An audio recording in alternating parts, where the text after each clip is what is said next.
இன்னைக்கு என்னோட புலம்பல் வீடியோ. அப்பா இந்த போஸ்ட்மார்ட்டம் டிப்ரெஷனில் நான் படுற பாடு இருக்கே, எதுக்கு எடுத்தாலும் ஸ்ட்ரெஸ்ஸு, ஓவர் திங்கிங்கு, டிப்ரெஷனு இதுலேயே தான் என் வாழ்க்கை போய்கிட்டு இருக்கு. இன்னும் எத்தனை மாதத்துக்கு இதே மாதிரி போகணும்னு தெரியல. டெய்லியும் ஸ்ட்ரெஸ்ஸு தான். ஜீவா வீட்டுக்கு வந்தோடனே என்னை எங்கேயாவது வெளியே கூட்டிகிட்டு போய் எதையாவது ஷாப்பிங் பண்ணி எதையாவது வாங்கி கொடுத்து திங்க வச்சு கூட்டிகிட்டு வந்தால் மட்டும்தான் மைண்ட் ஏதோ அன்றைக்கி நைட்டு கொஞ்சம் ஃப்ரீயாக தூங்குறேன்.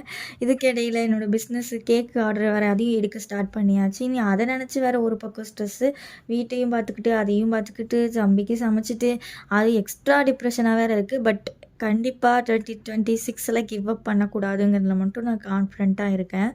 சரி இதெல்லாம் தான் ஒரு பக்கம் வச்சு செய்யுதுன்னு பார்த்தா யூடியூப்ல கொஞ்ச நாள் வீடியோ போடாமல் அவனுங்க ஏதோ புது புது கைட்லைன்ஸ்லாம் வந்திருக்கும் போல இருக்குது. ஏன்னா எதையோ புது சேனல் மாதிரி அவனுங்க நினச்சிட்டானுங்க போல இருக்குது. ஃபீடும் ஆக மாட்டேங்குது. மெயில் வேறு வந்திருக்கு, உங்களுக்கு சில ஃபீச்சர்ஸ் எல்லாமே நாங்கள் கட் பண்ணிட்டோம் அப்படின்னு. கண்டினியூ பண்ணணுன்னா அவங்களோட ஐடென்டிட்டி எங்களுக்கு வெரிஃபிகேஷன் வேணும் அப்படின்னு சொல்லி அதையும் ஒரு பக்கம் பண்ணி இப்போ தான் வச்சுருக்கேன். பார்ப்போம் எப்படி போகுதோ போகட்டும்.